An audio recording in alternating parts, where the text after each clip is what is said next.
Merci.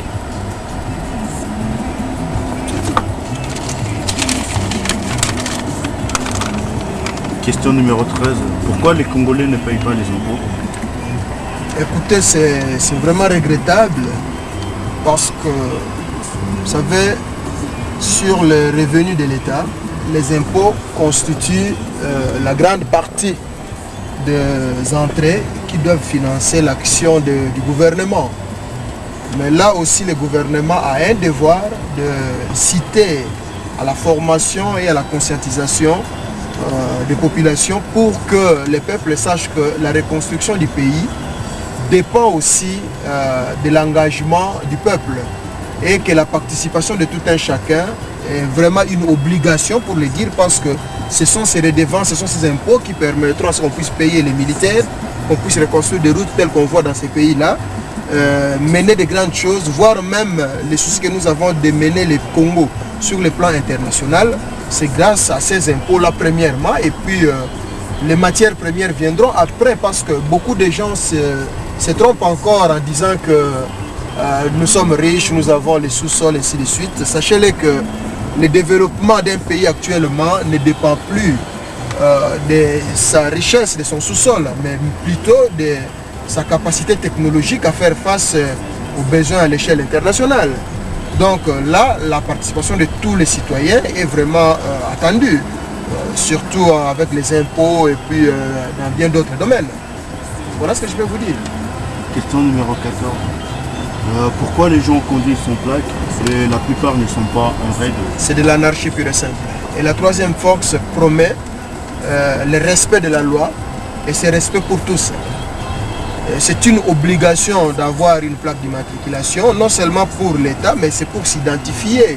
S'identifier non seulement pour des délits, mais ça peut aussi être utile pour soi-même. En cas d'accident ou de problème, il est tout à fait normal qu'on puisse s'identifier, ou le vol des véhicules, ainsi de suite. Donc, rouler sans plaque, sans assurance, c'est vraiment de l'anarchie pure et simple. Et la troisième force promet de sanctions dures dans ce sens-là. Merci beaucoup, nous vous remercions de nous avoir permis. Mais un bon moment. Il semble qu'il y a vos amis qui avaient encore des questions, qui me posaient des questions là sur la diaspora et ainsi de suite. Sinon, je suis à votre disposition. Vous aurez une question là? J'avais une question. Je voulais savoir comment les gens pouvaient faire pour améliorer l'image du pays. Écoutez, il y a un fait. C'est pas, il y a des vocables que les gens utilisent actuellement, le patriotisme, patriote, le nationalisme. Ce ne sont pas des mots, mais ça doit être des comportements. C'est-à-dire que nous devons être, nous Congolais, partout où nous sommes, nous devons être des ambassadeurs de notre pays. Tout un chacun, tu dois comprendre que quand je mange, c'est le Congo que je représente. Quand je joue, c'est le Congo que je représente. Quand je réussis, c'est le Congo qui réussit. Et quand j'échoue, c'est le Congo qui échoue. Donc quand on arrivera à prendre cette conscience, à comprendre qu'on a une part de responsabilité dans l'image du pays, le Congo, ce n'est pas seulement le Premier ministre, le chef de l'État ou l'ambassadeur, mais moi aussi, partout où je suis, de la manière dont je vis, c'est l'image de mon pays qui soit en train de véhiculer.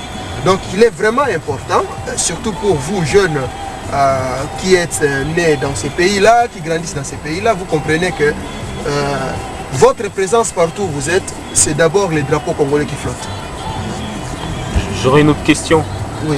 Pourquoi les Congolais n'acceptent pas la double nationalité? Bon, là, ce sont des questions juridiques, hein. C'est plus des questions de forme. Sachez qu'il y a plusieurs difficultés. Bon, toi, ça va encore. Tu es de père et de mère congolais, bien que tu as grandi en Suisse, tu as préféré, pour des raisons peut-être de tes études ou de ce que tu fais ici, avoir la nationalité suisse. Mais imagine-toi un enfant né d'un père congolais ou d'une mère suissesse ou vice-versa, qui se reconnaît à 100% aussi congolais d'une part suisse, qui doit commettre des délits au Congo, et parce qu'il a la double nationalité, sera couvert par la nationalité suisse, et vice-versa, quand il est de ses côtés ici, commet des délits, il doit se faire couvrir par la nationalité congolaise. C'est vraiment la confusion, et puis sur l'accession au pouvoir à divers niveaux, ça crée vraiment un peu de difficultés. Mais sinon, c'est une question qu'on doit résoudre et discuter avec le Parlement pour qu'on essaye de trouver un terrain d'entente pour non plus pénaliser les potentialités qu'il y a ici, que vous autres, que nous savons comment est-ce que vous nous défendez dans vos écoles, vos activités sportives. Vraiment, c'est une fierté. Et ce sont des potentialités qu'on acceptera en aucun cas de perdre. Donc, pour nous, sinon, ça va constituer ce qu'on appelle les fuites des capitaux. C'est un peu dans ce sens-là, mais ce sont des questions de formalité. Et j'aurais encore une question.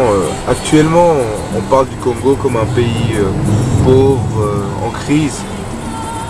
Mais quelles sont vraiment les causes de toutes ces crises, de cette pauvreté?